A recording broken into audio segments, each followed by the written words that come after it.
യേശുക്രിസ്തുവിനെ നേരിട്ട് കണ്ടുമുട്ടുവാൻ ആഗ്രഹിക്കുന്ന ഏവർക്കും ഈശോമിശിഹായ്ക്ക് സ്തുതിയായിരിക്കട്ടെ.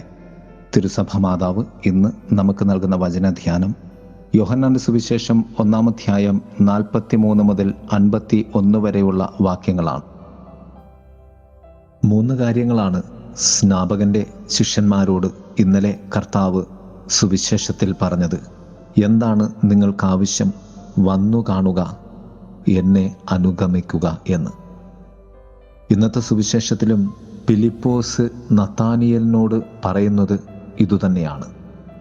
നസറത്തിൽ നിന്ന് വല്ല നന്മയും ഉണ്ടാകുമോ എന്ന നഥാനിയേലിൻ്റെ ചോദ്യത്തിന് ഫിലിപ്പോസ് പറഞ്ഞു, വന്ന് കാണുക എന്ന്. 4 പടികളായി ഈ ധ്യാനത്തെ നമുക്ക് ക്രമപ്പെടുത്താം. 1, എന്നെ ഉണർത്തുന്ന ചോദ്യം. എന്നെ ഉണർത്തുന്ന ചോദ്യം, എന്നെ ആത്മീയ അന്വേഷണത്തിന് പ്രേരിപ്പിക്കുന്ന ചോദ്യം, നമ്മുടെ ആത്മീയ ഉണർവിൻ്റെ ഉൾമന്ത്രമായുള്ള ചോദ്യമാണിത്. അഥവാ ഇതിൽ നിന്നുമാണ് നമ്മുടെ ക്രിസ്തു അന്വേഷണം ആരംഭിക്കേണ്ടത്. എന്താണ് നിങ്ങൾക്ക് ആവശ്യം? അല്ലെങ്കിൽ നിങ്ങൾ എന്ത് അന്വേഷിക്കുന്നു? സുവിശേഷം ആരംഭിക്കുന്നത് യേശു ഗലീലയിലേക്ക് പോകാൻ ഒരുങ്ങി എന്നാണ്. ഇംഗ്ലീഷിൽ ഹി ഡിസൈഡഡ് എന്ന വാക്കാണ് ഉപയോഗിക്കുന്നത്. എത്തിലെസൻ എന്നാണ് ഗ്രീക്ക് പദം. കർത്താവ് നിശ്ചയിച്ച് ഇറങ്ങി എന്നാണ് അർത്ഥം. എന്നാൽ ഗലീലയിലേക്ക് പോകാൻ ഒരുങ്ങിയ യേശു ഫിലിപ്പോസിനോട് പറയുന്നു, എന്നെ അനുഗമിക്കുക. ക്രിസ്തുവിൻ്റെ പദ്ധതി നിനക്ക് പ്രാധാന്യം നൽകുന്നതാണ്. നീ ക്രിസ്തുവിൻ്റെ അരികെ വരുന്ന ക്ഷണത്തിൽ ക്രിസ്തു നിന്നെ സ്വന്തമാക്കും. ക്രിസ്തുവിൻ്റെ ഏതൊരു തീരുമാനത്തെക്കാളും വലുതാണ് നിന്നെ സ്വന്തമാക്കുക എന്ന ക്രിസ്തുവിൻ്റെ ആഗ്രഹം. 2, ക്രിസ്തുവിനെ കണ്ടുമുട്ടുന്നു. ക്രിസ്തുവിനെ കുറിച്ചുള്ള വാദമുഖങ്ങളല്ല, വന്നു കാണുക എന്ന വാക്കാണ് ഫിലിപ്പോസ് നഥാനിയേലിനോട് പറയുന്നത്. വില്യം ബാർക്ലേ പറയും, വാദഗതിയിലൂടെ ആരെയും നാം വിശ്വാസത്തിലേക്ക് കൊണ്ടുവന്നിട്ടില്ല. ക്രിസ്തുവിൻ്റെ മഹത്വത്തെക്കുറിച്ച് പറയണമെങ്കിൽ ക്രിസ്തുവിനെ അഭിമുഖീകരിക്കണം എന്ന് അദ്ദേഹം പറഞ്ഞു. നാം ക്രിസ്തുവിനെ കണ്ടുമുട്ടാത്തിടത്തോളം നാം ക്രിസ്തുവിൻ്റെതല്ല എന്ന് നാം മനസ്സിലാക്കേണ്ടതുണ്ട്. 3, ക്രിസ്തു പങ്കുവെപ്പ്. നഥാനിയേൽ ക്രിസ്തുവിനെ ഫിലിപ്പോസ് വഴി അറിയുന്നു. ക്രിസ്തു നഥാനിയേലിനെ നേരിട്ട് അത്തിമരച്ചുവട്ടിൽ അങ്ങകലെ വെച്ചു തന്നെ കാണുന്നു അഥവാ ദർശിക്കുന്നു. ഒരുപക്ഷെ ഫിലിപ്പോസിനെ കർത്താവ് വിളിച്ചത് നഥാനിയേലിന് വേണ്ടിയാണ്. അങ്ങനെ എല്ലാ ദൈവവിളിയുടെയും സമ്പൂർണത വന്നു നിൽക്കുന്നത് ക്രിസ്തുവിൽ തന്നെയാണ്. അതിനാൽ നിന്റെ വിളി തിരിച്ചറിയാൻ നീ ക്രിസ്തുവുമായി നേരിട്ട് കണ്ടുമുട്ടേണ്ടതുണ്ട്. ക്രിസ്തുവിനെ പങ്കുവെക്കേണ്ടത് ക്രിസ്തുവിനെ എല്ലാവരും നേരിട്ട് കണ്ടുമുട്ടുവാൻ വേണ്ടിയാണ്. നഥാനിയേൽ 3 അഭിസംബോധനകളാണ് നടത്തുന്നത് യേശുവിനെ നോക്കി. 1, റബ്ബി എന്ന്. 2, അങ്ങ് ദൈവപുത്രനാണ് എന്ന്.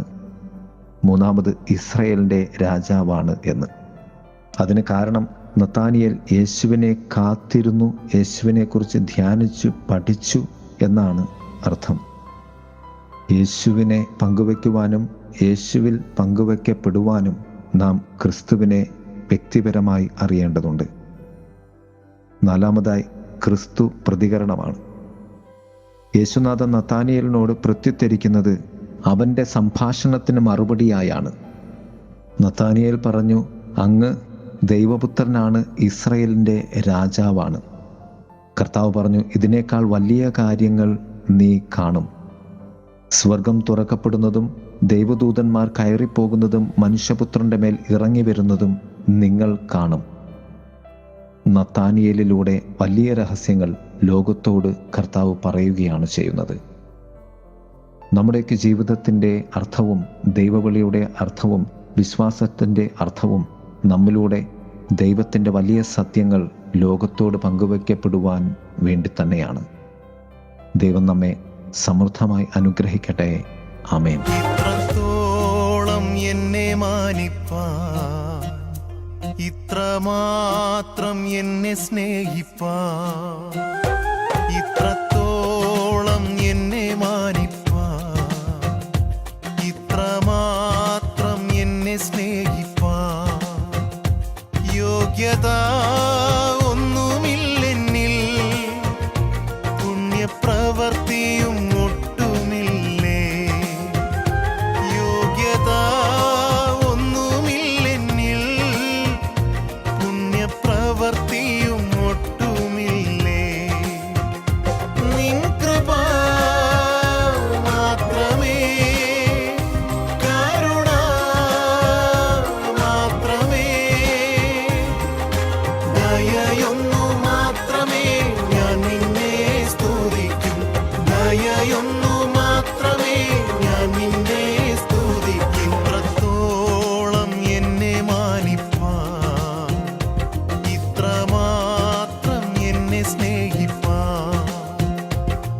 കിടന്ന എന്നെ കരം തന്നു രക്ഷിച്ച ജീവനാഥ. പാപത്തിൻ കുഴിയിൽ കിടന്ന എന്നെ കരം തന്നു രക്ഷിച്ച ജീവനാഥ.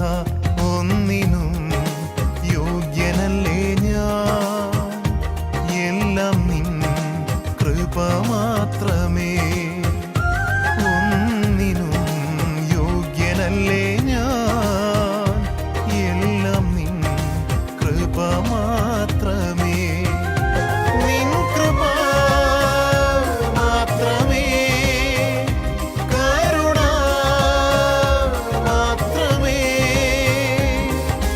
ദയയൊന്നു മാത്രമേ ഞാൻ നിന്നെ സ്തുതിക്കും.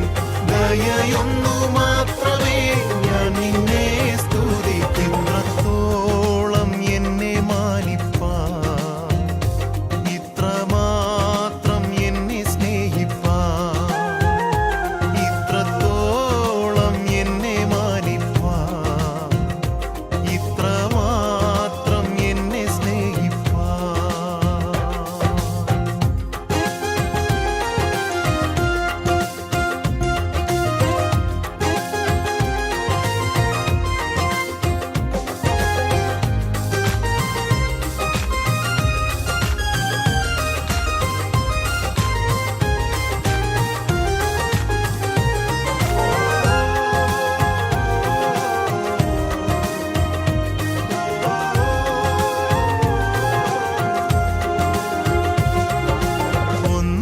ഒന്നുമില്ലായ്കയിൽ കിടന്ന എന്നെ കരം പിടിച്ചുയർത്തിയ ജീവനാഥ.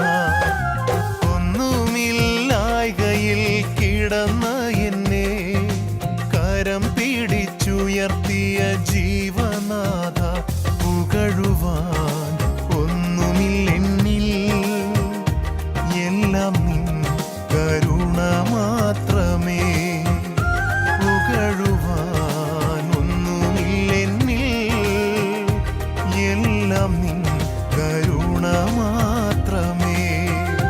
നിൻ കൃപ മാത്രമേ, കരുണ മാത്രമേ, ദയയൊന്നു മാത്രമേ ഞാൻ നിന്നെ സ്തുതിക്കും. ദയയൊന്നു മാത്രമേ ഞാൻ നിന്നെ സ്തുതിക്കും. ഇത്രത്തോളം എന്നെ മാനിപ്പാൻ, ഇത്രമാത്രം എന്നെ സ്നേഹിപ്പാൻ, ഇത്രത്തോളം എന്നെ മാനിപ്പാൻ, ഇത്രമാത്രം എന്നെ സ്നേഹിപ്പാൻ. യോഗ്യത